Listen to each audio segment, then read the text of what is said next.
Welcome back to Bowers Creations. New week, new project, and we're going to try to tackle a project that's, well, it's kind of intimidating, to be honest with you. That's going to be replacing the steering column. So I got a new steering column from a Jeep. This is a Jeep Cherokee XJ, a 93. And when I was looking on YouTube, there's not very many videos on how to do this. In fact, I don't think I found one. So I figured we'd make a video. Now, this ain't going to necessarily be a how-to or a Jeep guru showing you what to do. This is going to be diving in, solving problems, and getting it done and seeing our results. So follow along. We'll go step by step, try to get a new steering column in this Jeep. So the first thing I think I want to do is get rid of the skid plate. There's some 13 millimeter nuts along the front, and then up inside some 15 millimeter bolts. And just like that, our skid plate's removed that quick. And the reason I did that is I need to get to this linkage here. I want to be able to adjust the steering wheel, and let me show you why. So as you can see, my steering wheel needs adjustment desperately anyways. And I believe adjusting the steering wheel now, before we start with the new one, will put us in a real good starting place.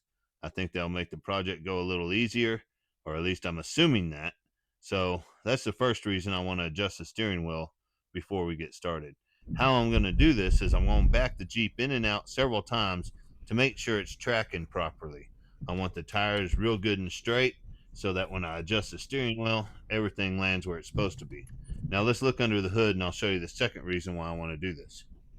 So down here on the steering shaft, you can see it down here. There's actually a bolt we need to get to. And unfortunately, that bolt is in the worst place possible right now. It's over here on the side next to the fender. So I'm hoping turning the steering wheel and adjusting that will expose that bolt a little bit better. So what we're looking for is this thing right here. These two bolts right here. We need to loosen those. I've already loosened mine a little bit. I'll go just a little bit more. And now you should be able to take a pipe wrench or a pair of channel locks and turn this thing. I might need to get something bigger. Yep, I'll need to get a bigger tool. Oh, there it goes.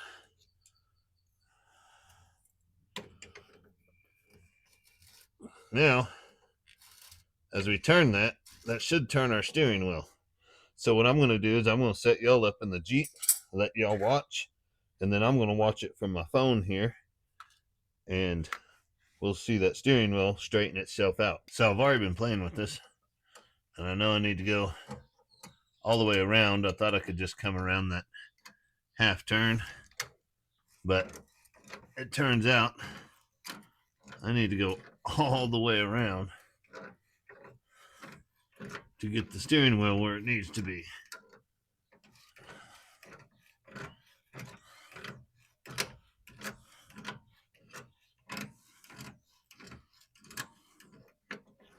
And hope I don't run out of tie rod here.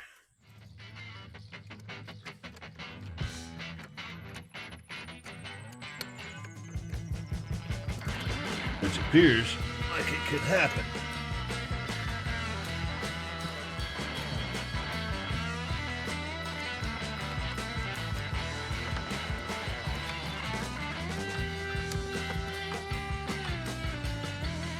Whew. It's a long ways.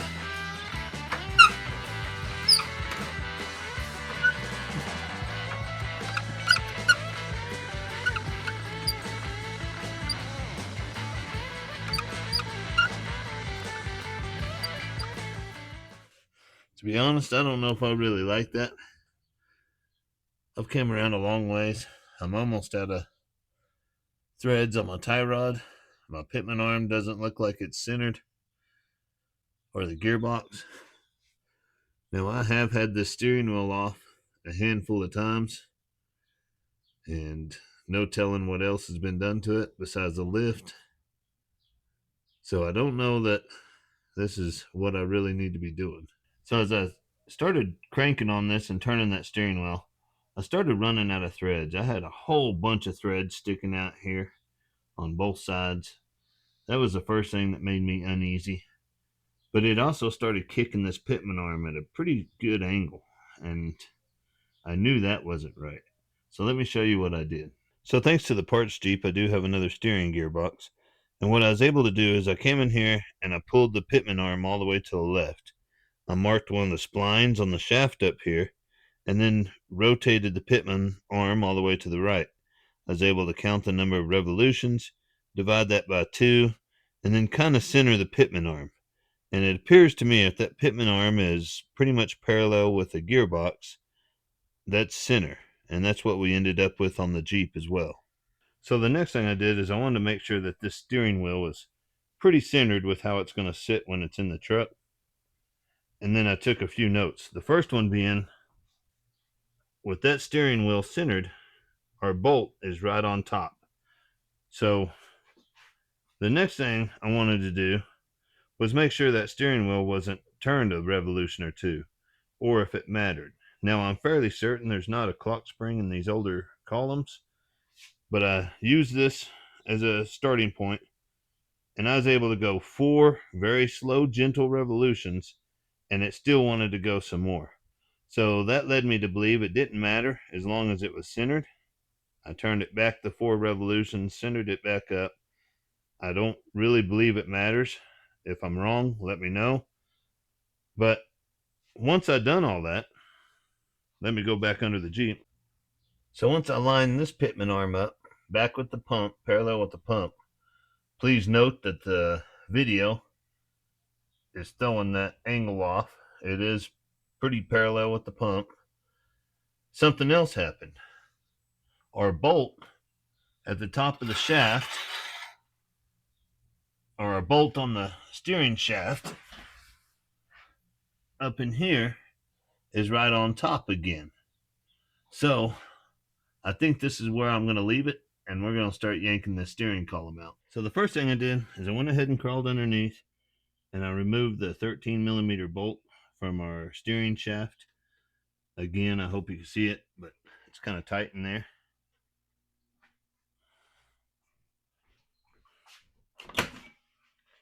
The next thing I'm going to do is remove this dash skirt. I don't remember if I had to take the console out or not, but there's Phillips screws along here. There's a couple in the ashtray there, and then there should be one tucked up right under here on both sides.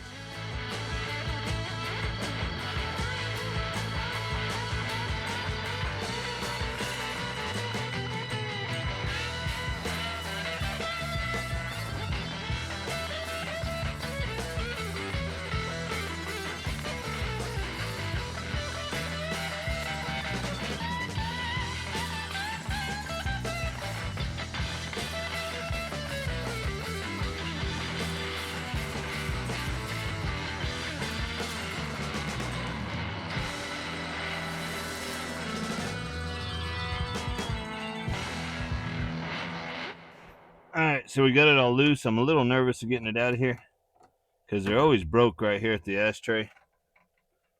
And I don't want this one broke. So we have several connectors that need unhooked. There's one.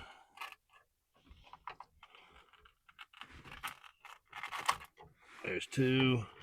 And now just disconnect this side. Ow!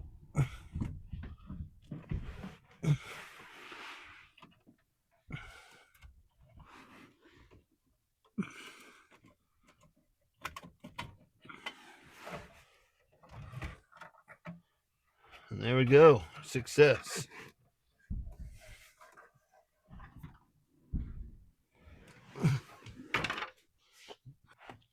Like I said, I got a mess in here because of the stinking alarm. I might gut it out of here. I don't know how enthusiastic I'll get, but I think it really needs to go too. Anyways, I disconnected this connector that's hanging here. It should actually be up on the side of the steering column. And then there's another electrical connector right here on the side of the steering column. I've disconnected it. And then we need to take these 2 bolts out. There's one here, and then there's 2 way back here in the firewall.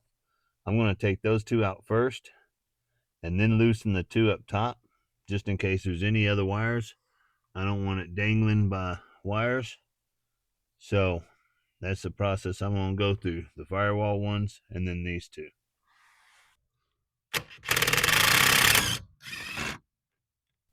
Alright, so these two back here ended up being 14 millimeter.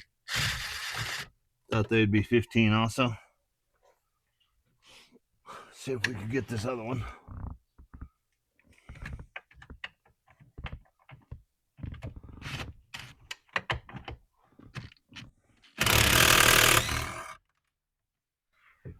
Got it out. Lost the bolt though.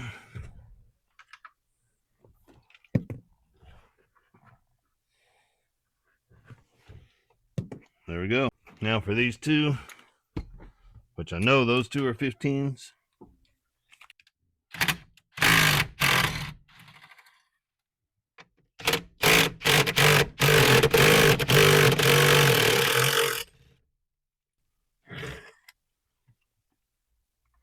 Now this whole steering column should be loose. Let's see what it takes to get out of here now.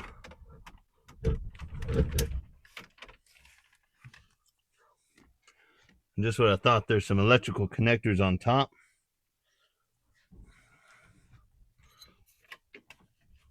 I should be able to pull it out a little bit and get to them.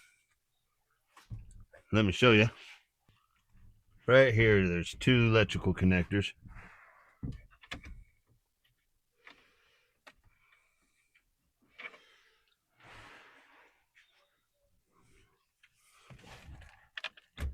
Should be able to pull it. There's just a couple of ears right on top. If I could get in here around y'all. There's just not a real good way to get you in here to show you. Once I get this column out, I'll show you the connectors though.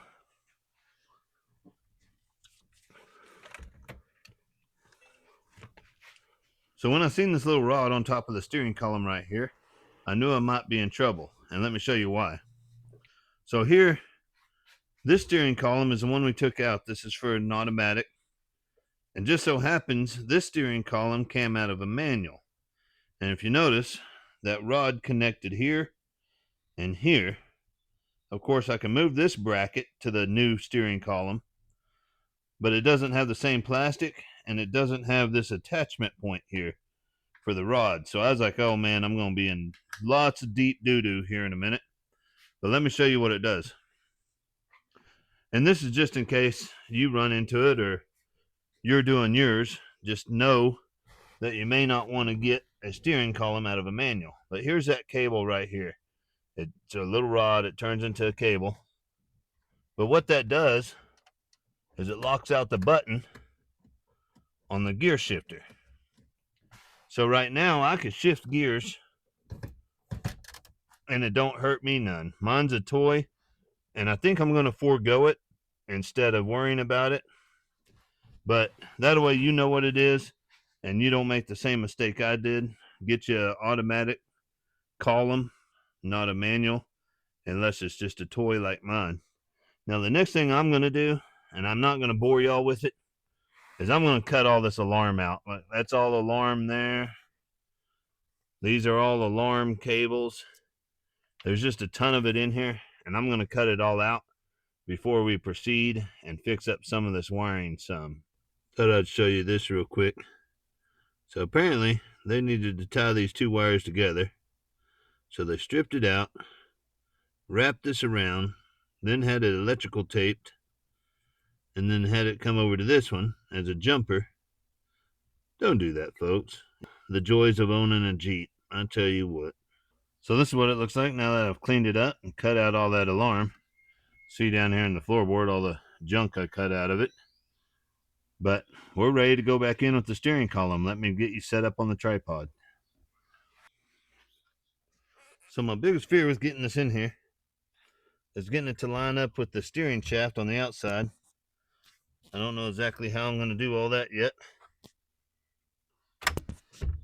I want to set it here, get it started, go around, see if I could get it hooked together. I don't know what I'm going to do. It might take a friend or a partner. So I don't know how well you can see that. but it's taken a few times of adjusting the steering column, crawling in and out, and I barely got it started on there. So I'm hoping I could go back up top and wiggle it into place.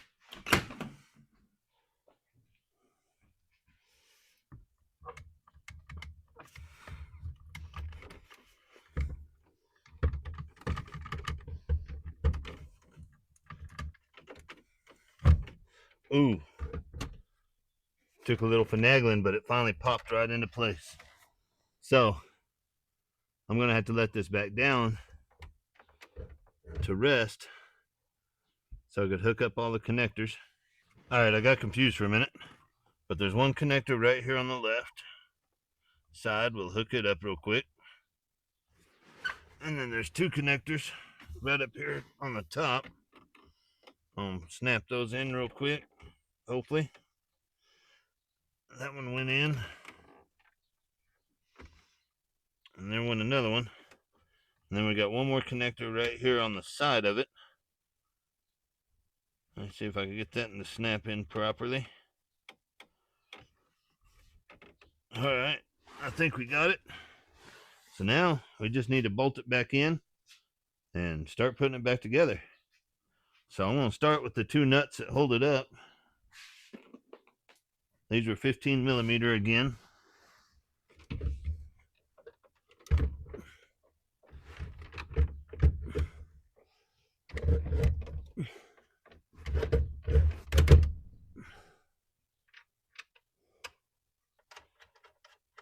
And I'm going to leave these loose until I get all the nuts started and the two bolts down there, just in case I got to finagle it a little bit. All right, so I think I got them. Getting these bottom two bolts finagled in is not easy. I ended up having to unhook the top side of my gas pedal to give myself just a little bit more room. But I think we got them now. And I think from here, it's going to be all downhill. It should be getting a lot smoother now.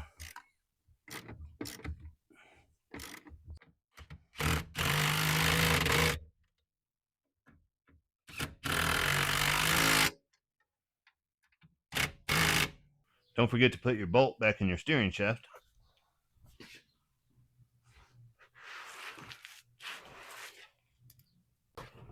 All right, as you can see, I got everything buttoned up. I got the dash skirt back on, everything hooked back up. I didn't figure anybody needed to see the dash skirt going back on. It's pretty self-explanatory. Now, I did run into a couple issues, mainly with the steering shaft. So when I thought I'd lined up the steering shaft and the steering column and thought I had wiggled it into place, I actually bolted everything in. You've seen it on camera. Crawled under there to put the bolt in and realized the steering shaft had fallen and I didn't have them lined up. So I had to take it all back apart, get my wife to help. She sat in and wiggled the steering wheel while I was underneath and lined up the steering shaft.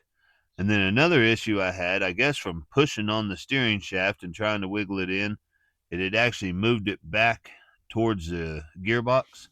So I had to loosen it on the gearbox and pull it back towards the steering column some, kind of equal it out. That way it'd bolt in and fit, but it's all working now.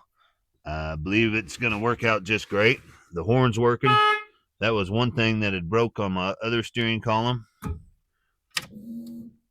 key's working just fine.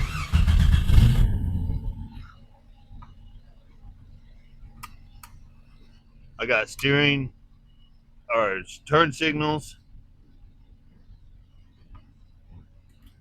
windshields, wipers are working.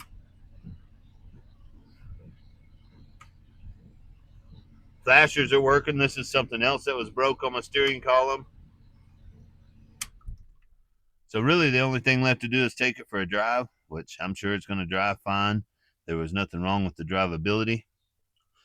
So this completes another project.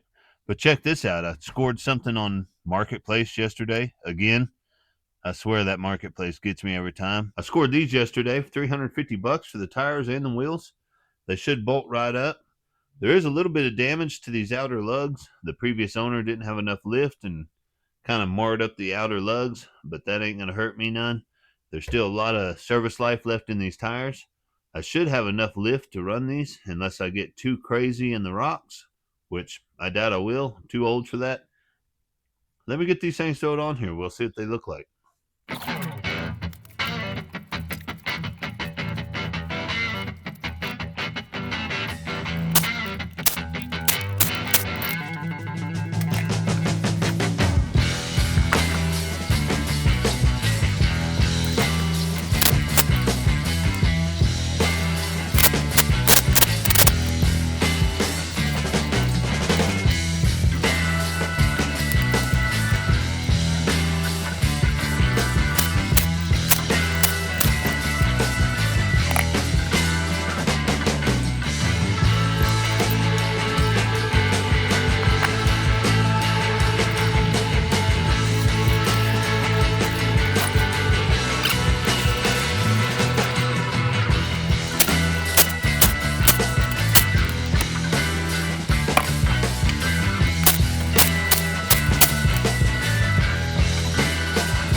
Man, that looks pretty awesome. Now, it does look like I might have some clearance issues.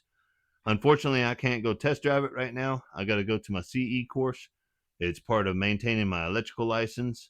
But once we get back, we'll test drive it some. Then we'll start thinking about possibly bump stops or even having to trim this out. I do have a trip planned for it pretty soon. So if I got to do a lot of work to run these tires, I'll probably just have to put the 31s back on for now, go do my trip, and then come back and think bigger later. So it's a new day here in the shop. Got my coffee, sitting out here chilling, and I wanted to finish out this video. So as you can see at full lock, I am rubbing. I'm hitting right here. I'm not just hitting plastic, I'm hitting metal too. There's some things I could do to alleviate that, but there's also some lessons learned here. And let's talk about the lessons learned first. So I'm ignorant. I'm not a Jeep guru. That's why I don't do a lot of videos on the Jeep, because I'm learning and I don't want to just post content that may be misleading or may be wrong. But here's the lessons learned. So I've been wanting some 33-inch tires since I done my lift. I done a lift about a year and a half ago, and my Jeep looks like it skipped leg day. It needs some bigger tires. More important than just big tires, I need better rubber. My older tires are pretty dry rotted. They're old. They're great for off-road use and around the neighborhood. But we're going on a trip pretty soon, and I want to be able to drive this on the road a little bit as well up on the trails. So I need newer rubber or better rubber. I didn't pay too much attention to the wheel width. Now, I didn't know a 33 by 12 and a half tire mounted on a 10-inch wheel versus an 8-inch wheel made a world of difference, especially with the offset in the wheel. Those are some things I didn't know much about. Well, come to find out, that is making a huge difference in the way these tires fit and work.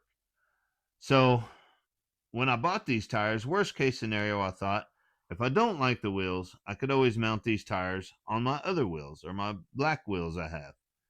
Well, there's something I learned about that too. Turns out the narrowest wheel you can mount a 12.5-inch tire on is 8 inches, and my black wheels are 7 inches. So I can't go that route either. Now I'm stuck with, what do I do? Well, I can move my axle forward. It needs to go forward maybe half inch or so, but it's actually pretty centered. You can see here when I flexed it yesterday, that tire is stuffing up in that fender well pretty dead gum centered. So the next thing I could do is trim out this fender well. But I'm kind of in a time crunch, and I don't want to start that intense of a project. A lot of people say, well, it's not that intense. But when I cut these out, I do want to have mud flares of some sort, and I want to build my own mud flares. And I don't have time to do all that. That's a lot of welding, some fabrication. I'm not going to do that right now. I do have one solution that'll be a quick turnaround, get me ready for my trip, and will work just fine. So I already have these posted on Marketplace for resale or for trade, and I have a gentleman, he's wanting to trade me for some black steelies, just like I had on here, except for with center caps, that'll be nice, and an 8-inch wide wheel. They also come with brand new 31-inch all-terrain tires. I really don't want an all-terrain tire. I really don't want 31-inch tires, but that'll get me ready for my trip. I'll have good tires on here. I'll have wheels I could use for the future. And I think that's my best escape right now. I could also sell my old 7-inch wheels and tires and recoup some of the money I have wrapped up in these. I'll end up only paying a couple $100 for the wheels I need for the future and new tires. You can't really beat that. So I think that's the route I'm going to go. You win some, you lose some. I've said it before. Anyways, I thank each and every one of y'all for watching. I know this Jeep content really ain't your favorite. I see it in the analytics. But I can't make cabinets 24/7 and I can't come up with organizational ideas constantly. I'd run out of ideas instantly. So I'm trying to spread my wings a little bit, do some new things, and it kind of gives me a chance to just share what else I'm working on in the shop right now. So we got some good ones coming in July. Stay tuned. Again, I appreciate each and every one of you. Until next time, thank you for watching.